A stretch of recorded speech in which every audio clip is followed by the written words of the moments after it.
बैठे अर्थशास्त्रियों ने रात भर में ही आपको प्रधानमंत्री नरेंद्र मोदी के 20 लाख करोड़ के पैकेज का हिसाब लगाकर बता दिया होगा कि मोदी जी ने हर एक को 15 लाख रुपए देने का जो वादा किया था वो पूरा हो गया। दोष व्हाट्सएप के उन महान गणितज्ञों का भी नहीं है, परंतु ऐसा भी नहीं है कि आपके पल्ले 15 लाख रुपए पड़ने वाले हैं। आप चाहें तो गिलास को आधा भरा देख सकते हैं और चाहें तो आधा खाली। दरअसल प्रधानमंत्री का 20 लाख करोड़ का पैकेज कुछ ऐसा ही है। दोस्तों, आपसे हमेशा सच बोलने वाली हमारी वीडियो सीरीज बिंदास बोल के इस वीडियो में मैं आपको सरल भाषा में बताऊंगा कि इन 20 लाख करोड़ में से आखिर आपके हाथ क्या आएगा। आप चाहें तो दम भर हवा से सीना फुलाकर बोल सकते हैं कि भारत के इतिहास का सबसे बड़ा राहत पैकेज लाकर सरकार ने दिखा दिया कि वो कितना कुछ कर सकती है। लेकिन प्रधानमंत्री मोदी ने दरअसल उन सवालों का जवाब नहीं दिया जिनके जवाब आप उनसे सुनना चाहते हैं। ये जान देने पर उतारू मजदूरों और गरीबों का क्या होगा? लॉकडाउन खत्म नहीं हो रहा है तो ये कब खत्म होगा और ये कितना लंबा चलेगा? और सबसे बड़ी बात, मोदी जी ने ऐलान तो कर दिया, लेकिन खर्च के लिए यह पैसा आएगा कहां से? इस विषय पर वरिष्ठ पत्रकार आलोक जोशी बीबीसी के लिए लिखते हैं कि मोदी जी की इस 20 लाख करोड़ के पैकेज की घोषणा को आप हिसाब का खाता खोल कर भी गिन सकते हैं। कैसे? वो ऐसे कि सरकार पहले ही 1.25 लाख करोड़ रुपए अपने खाते से खर्च का ऐलान कर चुकी है और रिजर्व बैंक के जरिए भी उसने 8 लाख करोड़ रुपए बाजार में डालने का इंतजाम किया है।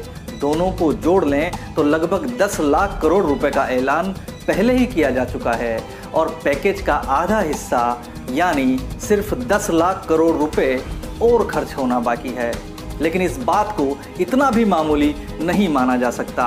10 लाख करोड़ यानी 10 ट्रिलियन, आसान जुबान में समझें तो 10 के आगे 12 शून्य लगा लीजिए और पहले के 10 भी अभी पूरे खर्च तो हुए नहीं हैं, वो भी सिस्टम में आएंगे, बैंकों से निकलेंगे, बिजनेस में जाएंगे, खर्च होंगे, इस जेब से उस जेब में जाएंगे, तभी तो माना जाएगा ना कि पैसा काम पर लगा है।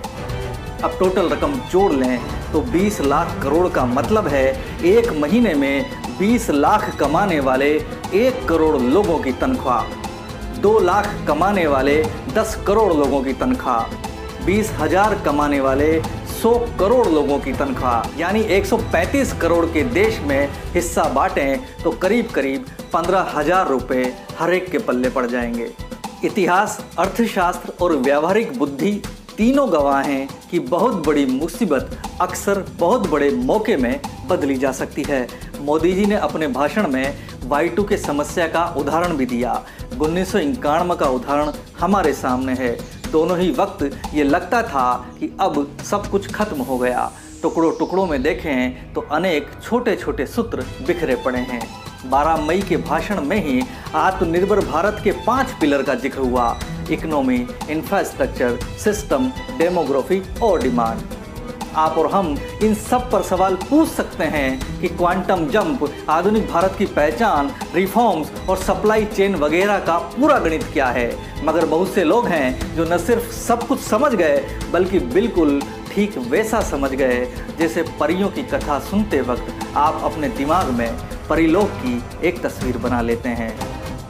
पर अब भी कुछ विशेषज्ञ हैं जो उत्साह की इस गंगा में डुबकी लगाने से पहले जान लेना चाहते हैं कि पानी कितना गहरा है। वो कह रहे हैं कि अभी ये देखना जरूरी है कि सरकार ने पहले 10 लाख करोड़ के ऊपर और 10 लाख करोड़ रुपए खर्च करने का जो ऐलान किया है वो कहां कहां खर्च होने जा रहा है, यानी कितनी रकम किसे मिलेगी और वो आएगी कहां से।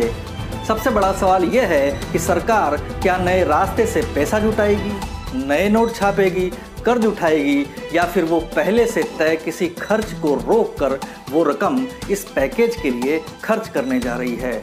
वरना कहीं ये ऐसा सम्मान साबित न हो जाए जिसका हल्ला तो बहुत होता है मगर उसमें एक शॉल और एक सर्टिफिकेट के अलावा हाथ में कुछ नहीं आता।